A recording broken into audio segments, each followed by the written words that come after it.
Hello everyone and welcome. My name is Roberto Corona. I'm an Italian anthroposopher and astrologer, and in this video we're going to talk about Jupiter's ingress in Leo and the aspects it's going to make with the slower planets. Now, as we know, Jupiter changes sign once a year, giving it a specific color, so to speak, and in this case it will stay in Leo from June the 30th, 2026 to July 26, 2027.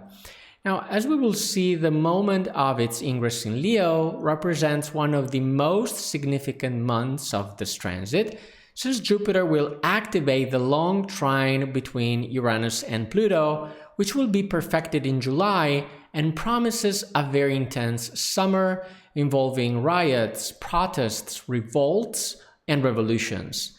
Now, as always, let's first try to understand the forces of Jupiter in Leo before moving on to its major aspects throughout the year. Now, first of all, Jupiter expands and amplifies the meanings of the zodiac sign it crosses. And as we know, Leo represents kings, rulers, as well as the aristocracy and nobility, which today we could rather refer as the elites, the powerful, as well as famous or illustrious people. Now, in this sense, Jupiter in Leo favors these categories who could benefit from it both positively and negatively.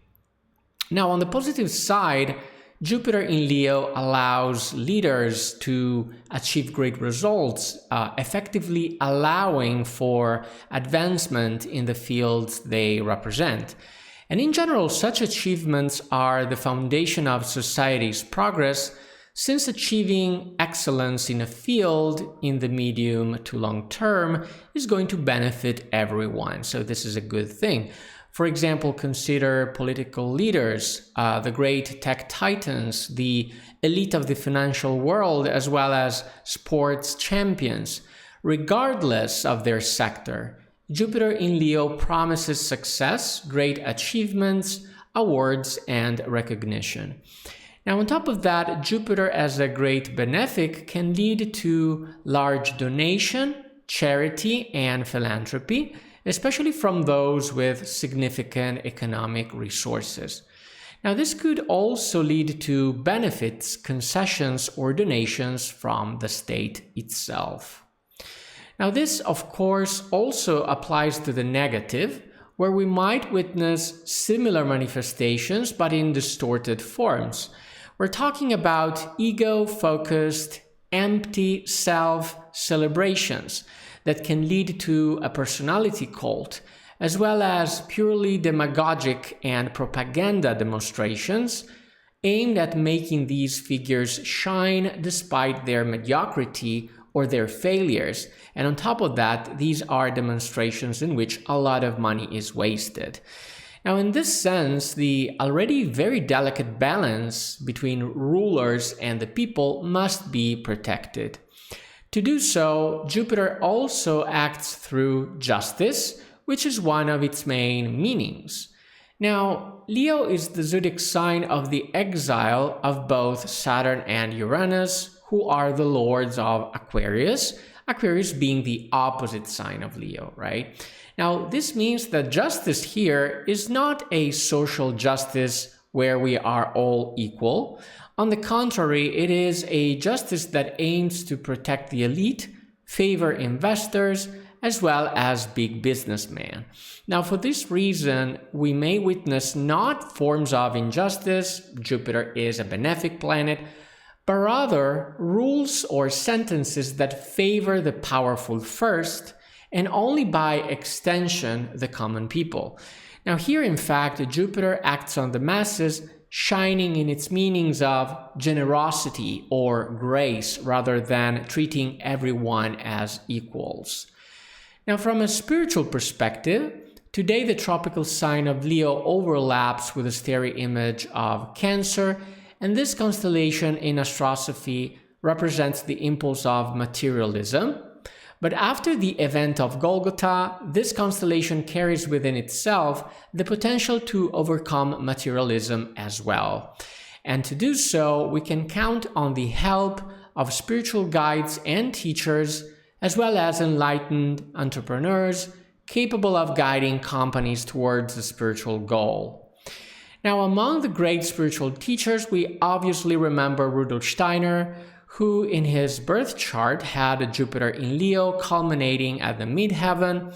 And Steiner is also the teacher who gave the 6 exercises for the developing of the heart chakra, right? And this chakra, as we know, is connected to the sun and the heart forces of the lion. A final note on folklore, since Leo is symbolically, the king of animals, right? For this reason, it also represents the fauna in general, animals. So here, Jupiter as a benefic planet leads to special care and also protection of local fauna, perhaps through charity from the wealthy. Here you can see the chart of Jupiter's ingress into Leo scheduled for June the 30th. And here immediately stand out both the opposition with Pluto in Aquarius, here's the opposition, and the sextile of Jupiter with Uranus. And we also know that Uranus will be conjunct Mars, right? And this means that the month of July will be rather intense. And in fact, Pluto in Aquarius is making a trine with Uranus in Gemini, and this is the major aspect expected for the summer. Now, this trine represents, as we have said several times, popular uprising, riots, protests, and genuine social upheavals, right? Now, the fuse igniting the revolt seems to be lit by Jupiter in Leo, which represents an action by the powerful of some kind that opposes Aquarius's sense of social justice. Now, the presence of Mars conjunct Uranus contributes to adding even more fuel to the fire, and in this sense, the trine between Jupiter and Neptune in Aries that you can see here, we also have this trine between Jupiter and Neptune, increases the level of chaos, because this is good on a spiritual level, because Jupiter and Neptune share both this meaning. However, on a material level, Neptune can bring a lot of chaos because it is creative chaos, hence it is good for creativity, but not as good for order and having a clear situation or even clear boundaries, right? Now, this very complex situation can be also maybe better appreciated by looking at the calendar. Now, here we have a time map of the aspects of Jupiter with the slow-moving planets during the course of both 2026 and 2027. So as you can see, all these aspects that we've mentioned are affecting the month of July, right? So we have the ingress of Jupiter in Leo and boom, all these aspects. After that, as you can see, we have between the months of August and September, we have another aspect that is very, very important. We have this trine between Jupiter in Leo and Saturn in Aries.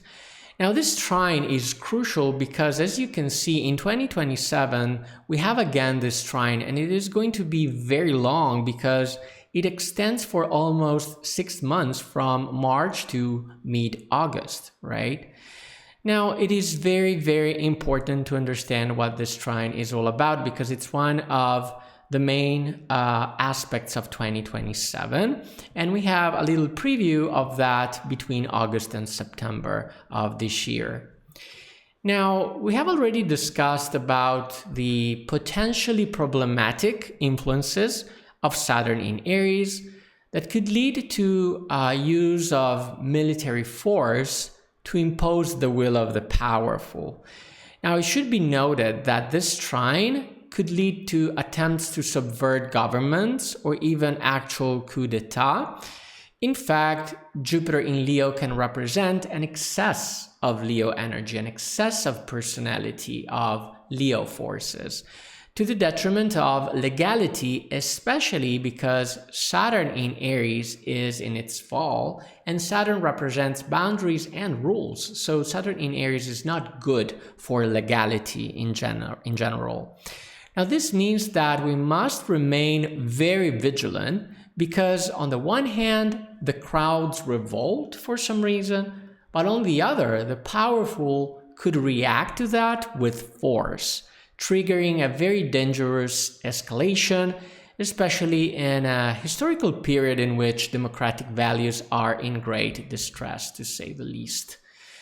As always, thanks for watching. If you enjoyed this content, please like this video, subscribe to the channel, turn on the notification bell not to miss out on future astrological insights. I am Roberto Corona. See you in the next video.